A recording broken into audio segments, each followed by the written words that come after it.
Bienvenue à toutes et tous, avec le beau temps qui arrive, l'été qui s'annonce, avec les vacances pour les plus chanceux. J'espère que tout cela vous réjouit. Et puis il y a aussi votre vidéo qui arrive, chers célibataires. Comme d'habitude, regardez votre signe solaire, votre signe lunaire et votre ascendant. À tout de suite, bon visionnage.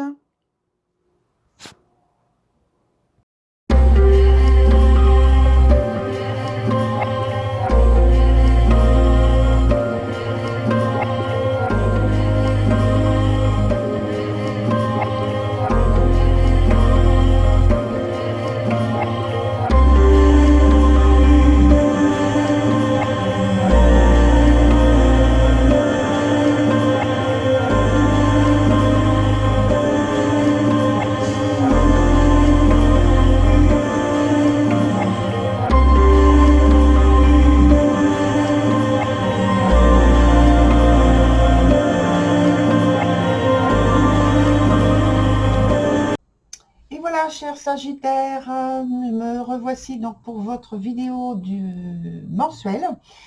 Comme vous avez pu le voir, inscrit très rapidement, c'est vrai, sur le début de cette vidéo. Vous avez remarqué donc ça part du 13, parce que je suis en train de filmer ce jour-là. Et puis ça va jusqu'au 13 du mois prochain. Donc c'est normal par rapport aux autres vidéos que j'ai pu faire. J'ai disposé de moins de temps, mais comme je tiens à faire donc votre vidéo mensuelle, voilà, je le fais aujourd'hui. Voilà, donc par contre, aucun changement au point de vue de la structure du jeu, avec 2 points du présent, un point qui nous donne l'obstacle ou quelque chose qui est à développer, l'évolution de la situation. Après, j'irai sur le point qui nous donne le passé, dont la conséquence présente est directe, et c'est celle-ci, c'est ce point-là. Et puis l'évolution pour le futur, voilà, c'est ici. Et ensuite, je vais prendre donc des cartes du tarot et voir aussi avec ce jeu-là qu'est-ce qu'on obtient comme information. Alors, je commence avec la carte de la prétendante qui est dans son sens renversé.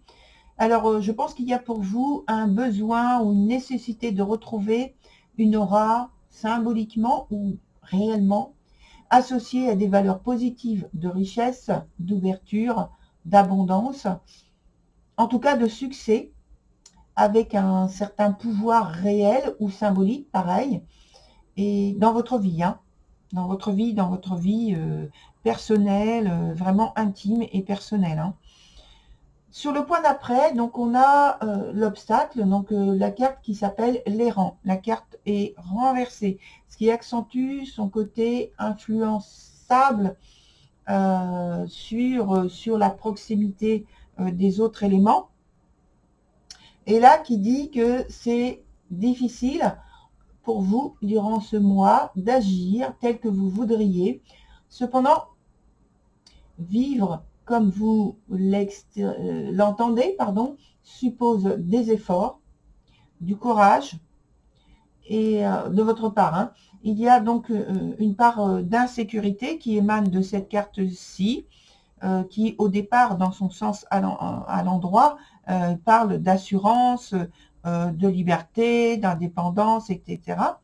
Là, donc, renversé et sur un point qui parle d'obstacle, c'est un peu l'inverse, hein. Il y a donc une part d'insécurité. Pour certains, c'est carrément une peur qui paralyse les actes.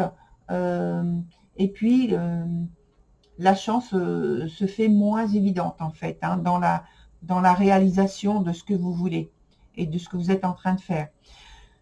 Néanmoins, donc on a sur la carte, sur le point du futur, de l'évolution de la situation, on a une carte temporelle qui s'appelle le futur, et elle est à l'endroit. Donc en fait, c'est positif pour cet élément-là qui est placé à cet endroit-là. Alors je dirais que toutefois, le futur vous donne raison de poursuivre vos efforts avec courage. Voilà. Et parce que les petites graines semées du passé, et on va le voir aussi ici, du passé, eh bien, prend le temps, évidemment, d'un choix, de décision, mais pour certains, c'est l'être choisi peut-être qui est à portée de vous. Et en tout cas, très bientôt. Sur le point du passé, donc, on y revient avec la carte qui s'appelle l'Est Moon's Daughter.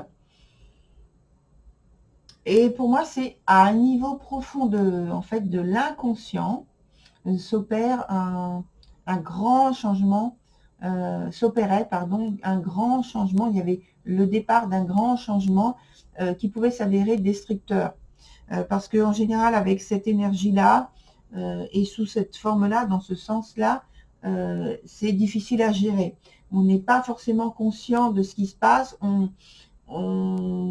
Concrètement, je dirais, on a des sensations, un ressenti, mais on ne sait pas forcément mettre des mots sur ce qui, justement, avec ces énergies, se réveille et puis ont tendance à saboter les actes qu'on met en place. Et surtout si on se laisse aller. Eh bien, dans ce cas-là, on va directement à l'échec.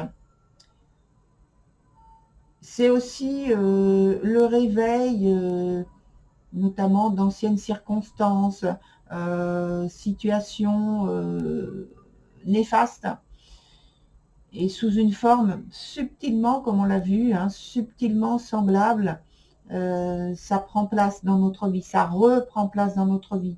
Ça a tendance à vouloir s'immiscer de la même façon. Et c'est pour en fait attirer votre attention et votre vigilance, c'est-à-dire apprendre, apprendre, apprendre. Ne pas se laisser aller, se laisser vivre, voilà, sans prendre soin, sans porter attention à ce qui se passe en vous et en dehors de vous et autour de vous, dans les circonstances. Sur le point qui est en conséquence directe avec celle-ci, avec celui-ci, on a List of the Shadow. Et donc là, c'est l'opportunité de développer l'estime de vous-même, d'aller plus loin, plus haut. Cette énergie, elle est l'occasion de vous réinventer à une échelle plus élevée, plus haute et plus large aussi, pour guérir un aspect de vous-même que vous peut-être vous sous-estimiez ou vous avez mis de côté, ou que vous mésestimez aussi. En tout cas, il n'y a pas... la carte vient vous dire, en fait, cette énergie, elle vient vous dire que il n'y a rien de perdu, comme vous semblez le croire, comme vous avez semblé le croire, en matière d'harmonie, de bonheur sentimental ou d'amour très concrètement, puisque sentimental, ça couvre aussi l'aspect pour moi de la vie familiale, la vie amicale, hein, pas seulement l'aspect amoureux. C'est vous qui voyez où vous vous situez par rapport à ce que vous vivez le plus fortement actuellement. Et voilà, il n'y a rien de perdu. Il faut continuer à croire que tout est possible pour vous. Et il n'y a rien d'impossible en fait dans la vie. C'est ça qu'on est en train de vous dire aussi. Alors, sur la suite, on a J. Obiat. Et donc sur le point du futur, hein. Il n'a pas vraiment un aspect très engageant, c'est vrai. Et c'est vrai qu'il fait partie des éléments de ce jeu où on arrive sur des êtres, donc du monde féerique, des êtres qui sont là pour signaler des dysfonctionnements. Et là, je pense que vous avez l'impression qu'un coup tordu, on va appeler ça comme ça, un coup tordu ou pas très clair, plane dans l'air. Voilà. Et puis, là, ce que cet être, J. Obia, vient vous dire, c'est asseyez-vous et faites le point. Plutôt que de trembler sans savoir ce qui se passe, vraiment, et si c'est vrai ou non, asseyez-vous, faites le point. Est-ce que ce sont des craintes qui sont justifiées ou non? Analyser, scruter ce qui vous préoccupe pour faire le tri. Et ce tri, c'est un tri libérateur. Voilà son invitation, sa suggestion. Alors, on voit maintenant avec des cartes que je vais mettre dessus pour voir ce qui se trame et ce qui relie les deux points, les deux cartes, ce qui se trame à l'arrière-plan.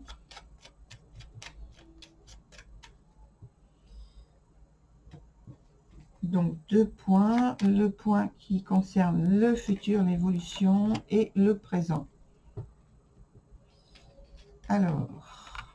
Alors, on a un nouveau départ, ici, très concret, très concentré, très déterminé, avec l'as d'épée. Et puis, d'un autre côté, pour le futur, on a la suite, on va dire, une transformation, une modification. On enterre une partie de ce qui ne fait plus partie de nos priorités.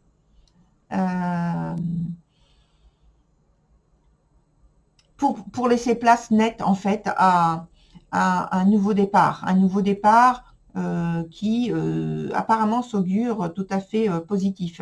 Parce que le passé, effectivement, on prend conscience d'un certain nombre de choses dont on doit se libérer, hein, comme en parle Jay Obia, dont on doit se libérer pour préparer justement le futur, l'avenir.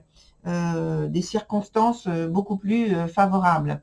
Je reviens sur l'aspect du présent avec ce nouveau départ qui est initié ici, avec force, avec ambition, avec une très grande donc volonté et qui est mené d'une très belle et bonne façon. C'est-à-dire qu'il y a du discernement, vraiment. Il y a du pragmatisme aussi. Et vous êtes très concentré sur ce que vous avez à faire et vous savez ce que vous avez à faire pour changer tout l'aspect et améliorer tout l'aspect sentimental et relationnel de votre vie. En tout cas, s'il y a donc une nouvelle rencontre, ça peut être le cas. Et là, c'est fait de la plus belle manière parce que vous y allez vraiment avec des grandes priorités et une grande volonté. Donc maintenant, on voit pour la suite avec ce jeu-là, où je vais prendre 3 nouvelles cartes pour avoir des informations complémentaires.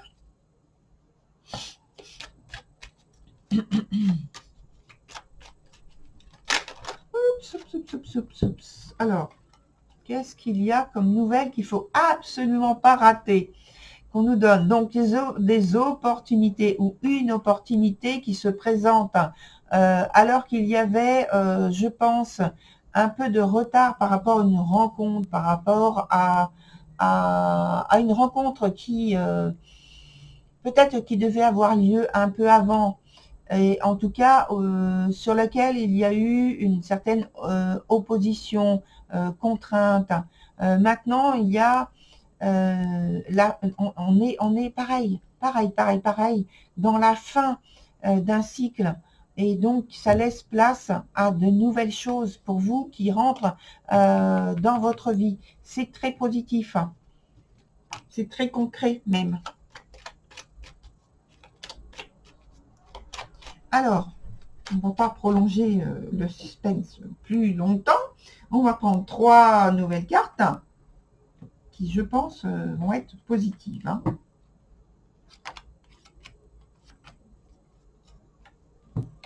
Vu ce qui s'est dessiné avant. Voilà, on a du changement, on a de l'évasion, on a peut-être une attirance, une fascination vis-à-vis, je pense, de quelqu'un, donc en tout cas d'une situation nouvelle, une grande attirance. Ça demande en fait aussi une application plus forte, en tout cas concentrée, du même type de ce dont on a parlé avec l'as d'épée. Et là aussi, c'est du même type de ce qui se met en place. Donc voilà, il y a vraiment un changement très important dans votre vie, donc vie sentimentale, cher Sagittaire, qui est bénéfique. Et eh bien, on va terminer là pour cette vidéo et on verra ce qui se trame justement sur la vidéo prochaine qui nous parlera de la vidéo estivale où sans doute on aura la réponse à la question qui s'est présentée ici, les circonstances qui se sont présentées ici. Voilà, à très bientôt, cher Sagittaire.